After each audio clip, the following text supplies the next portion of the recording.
programang ito ay rated SPG. Striktong patnubay at gabay ng magulang ang kailangan. Maaaring may masiselang tema, lengguwahe, karahasan, sexual, horror o droga na hindi angkop sa mga bata. Isang sitwasyon ng hostage sa ospital ang naganap kung saan ang mga pasyente at kawani ay bihag na nag-iiwan ng mga critical na pasyente na hindi naaasikaso. Walang pakialam ang mga bihag sa kalagayan ng mga pasyente. Hindi pa nalalaman ang motibo sa pagkuha ng mga bihag. Tumawag ang pulisya upang masiguro ang ospital at humanap ng solusyon.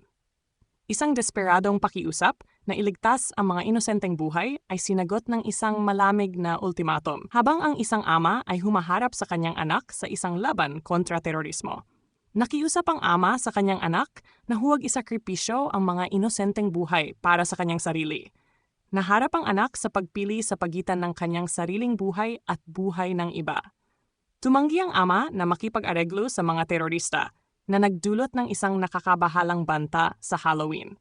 Nakiusap ang tagapagsalita na itigil ang kanilang mga aksyon at paguhin ang kanilang pag-uugali, na binibigyang diin ang kabigatan ng sitwasyon at ang posibleng pinsala sa iba. Nakiusap ang tagapagsalita ng awa at humiling na muling isaalang-alang ang kanilang mga aksyon. Ipinahayag nila ang kanilang pag-aalala para sa kaligtasan ng mga bihag at humiling ng agarang solusyon. Nagmuni-muni ang tagapagsalita tungkol sa kanilang sariling pagiging biktima at nagbabala laban sa pagmamahal ng labis upang hindi masaktan. Isang desperadong pakiusap para sa kalayaan at tulong ang sinalubong ng kawalang interes at karahasan na nag-iwan sa tagapagsalita na pakiramdam na nakakulong at pinabayaan. Nakiusap ang tagapagsalita na palayain at nag-alok ng tulong upang isakatuparan ang isang plano. Sa kabila ng kanilang mga pakiusap, tumanggi ang mga kaibigan ng tagapagsalita na palayain sila. Dalawang individual ang nag-uusap tungkol sa pagtatapon ng mga bangkay at pagpapabaya sa isang naghihingalong lolo, habang ang isang doktor ay nakiusap na tulungan ito. Pinawalang sala ng tagapagsalita ang kanilang sarili mula sa responsibilidad sa mga bangkay. Mas inuna ng dalawang individual ang kanilang mga interes kaysa sa naghihingalong lolo. Nakiusap ang doktor na tulungan ang matandang lalaki, ngunit siya ay tinanggihan. Ang pangunahing tauhan ay nasa isang sitwasyon ng hostage at nais iligtas ang mga inosenteng tao, kasama na ang kanilang mga magulang, sa pamamagitan ng paghahanap ng paraan upang iligtas sila. Handa ang pangunahing tauhan na isakripisyo ang sarili upang mailigtas ang mga bihag at ipinangakong hanapin ang mga magulang ng pangunahing tauhan. Desperado ang pangunahing tauhan na hanapin si Annalyn at handang isakripisyo ang kanilang buhay upang iligtas siya.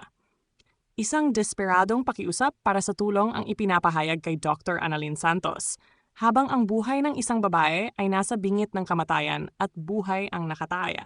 Mabilis na nakiusap ang tagapagsalita para sa presensya ni Dr. Annalyn Santos upang iligtas ang isang babaeng nais magpakamatay.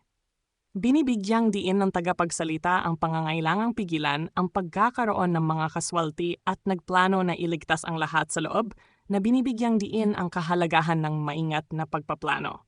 Nagkaroon ng sira ang generator na nagdudulot ng panganib sa buhay ng lahat. Nagmadali ang mga tauhan na ayusin ito at makatakas. Nasira ang generator ng Apex na nagdudulot ng mapanganib na sitwasyon. Nagmadali ang mga tauhan patungo sa silid ng generator upang suriin ang problema. Napagtanto nilang kailangan nilang umalis agad dahil sa tindi ng sitwasyon. Tinalakay sa video ang kahalagahan ng pagkilos upang labanan ang pagbabago ng klima at binigyang diin ang pangangailangan para sa pandaigdigang kooperasyon.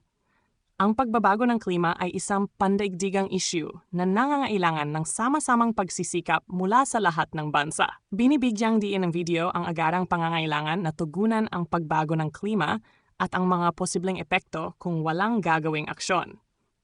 Nanawagan ito ng pagtutulungan at pangako mula sa mga gobyerno, negosyo at individual upang mabawasan ang epekto ng pagbabago ng klima.